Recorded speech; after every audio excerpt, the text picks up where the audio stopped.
Today is a special day for Sophie. It's her gotcha day. Isn't that right? It's hard to believe that it's been 4 years since we drove up to Amarillo to get her from the top of Texas corgi rescue. And today we're gonna go take her on a little trip to go celebrate and let her get some treats and a pupcake. Say hello, Sophie. Because we wanted to do this cool thing where it's unexpected. You ready for adventure? The legends are visited.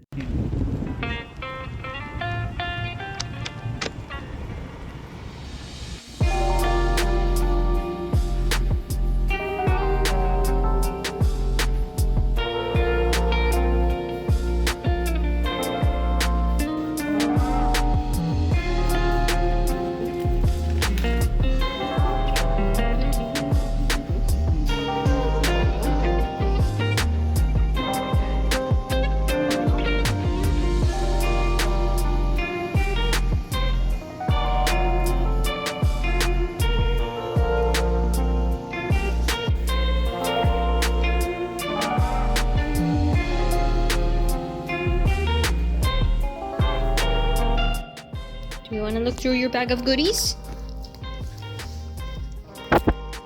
You gotta let me through. Ah! Let's see what we got.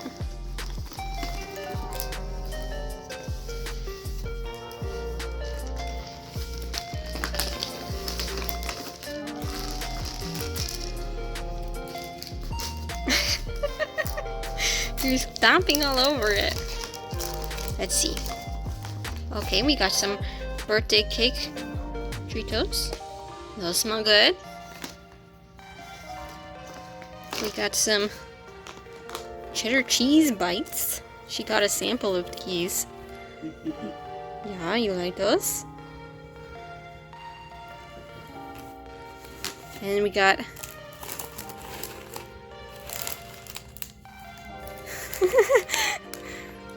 this is microwavable cheese puffs, so she can have her own popcorn. Oh, you like the sound of that? And then we got one other thing for her. And since today is her gotcha day, we also got her a pupcake. They even put her name on it. So cute. Alright, we cut this into little pieces for you. Happy gotcha day! You just took it out of your bowl. You're making a mess everywhere. So silly.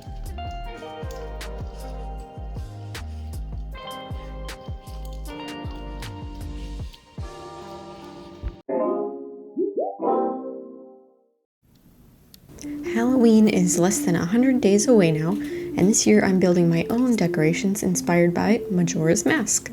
I started replaying through the game to get some inspiration and take, what you see here, a whole bunch of screenshots.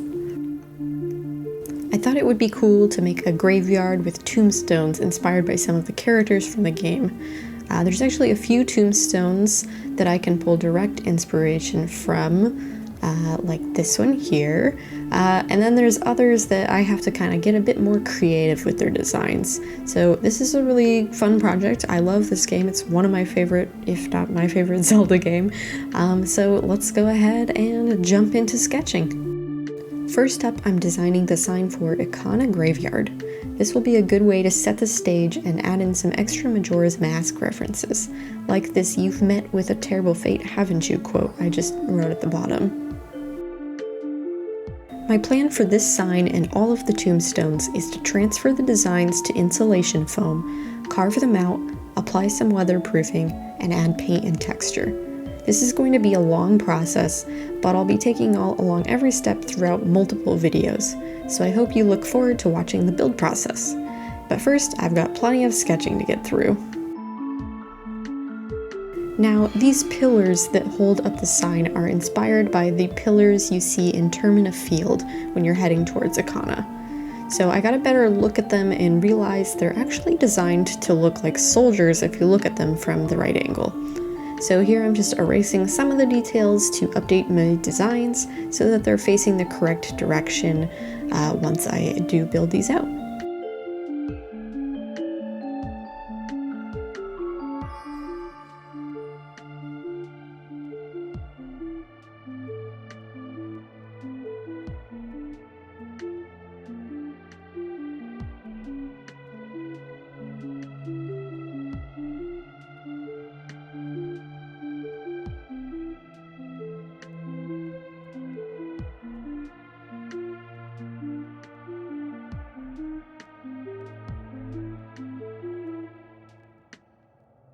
Next up is the tombstone for the Deku scrub that's been turned into a tree at the beginning of the game. I wanted this to be a pretty simple design since you never actually learn the character's name, so I stuck with a basic shape. And then for this emblem I'm drawing here, this is inspired by the symbol you see at the Woodfall Temple.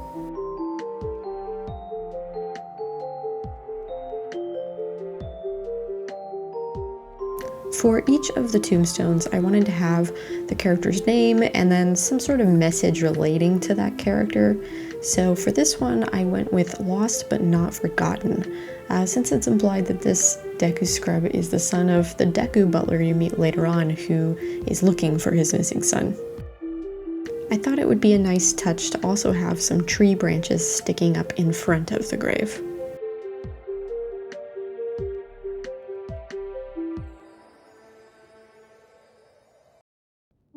The next tombstone is for Darmani III, who you get the Goron mask from. Now, this character actually has a tombstone in the game, so I'm basing my design off the in-game model with some changes. Now, this tombstone has a large figurehead at the top, which I plan to carve out of a few layers of insulation foam for a more 3D look. But this one is probably going to be the most difficult tombstone to build of all of them.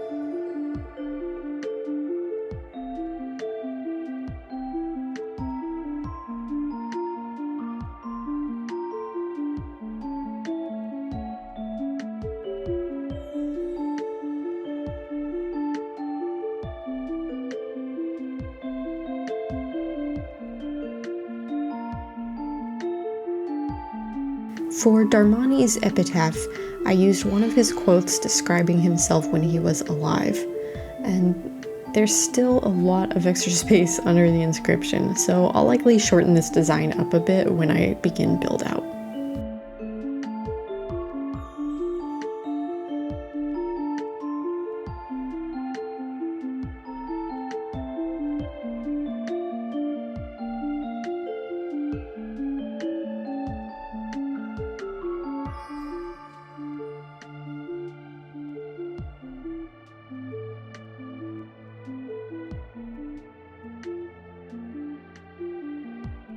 Next up is a tombstone for Mikao, the guitarist who you get the Zora mask from. So I decided to go with a wider shape for this one and included more curves to sort of mimic ocean waves.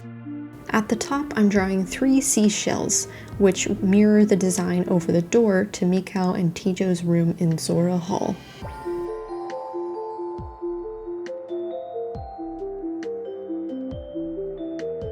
Now, this character has a grave on the beach in the game, so I was thinking of this design as more of a final resting place for him.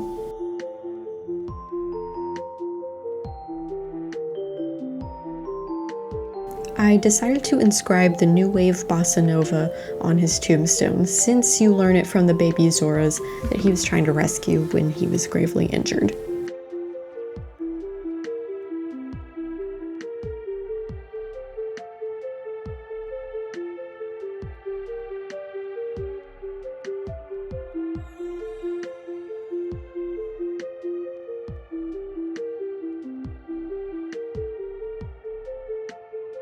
And the last design is for the composer Flat's tombstone. This is another tombstone that is actually in the game, and it's even in a Kana graveyard, which is perfect.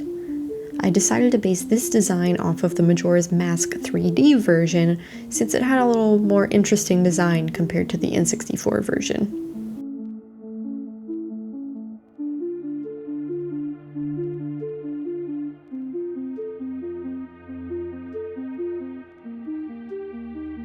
I specifically wanted to include mention of the Ikana royal family and his brother Sharp for the inscription.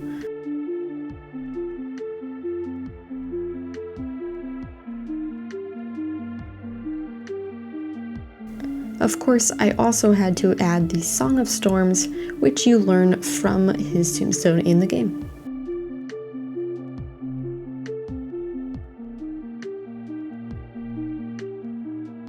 I wanted to add a little separator between the inscription and the song, so I drew something based off the design on his hat and added a few flourishes. And with that, all of my designs are done. These were really fun to design, and I hope you look forward to seeing my Majora's Mask Halloween decorations get built in future videos.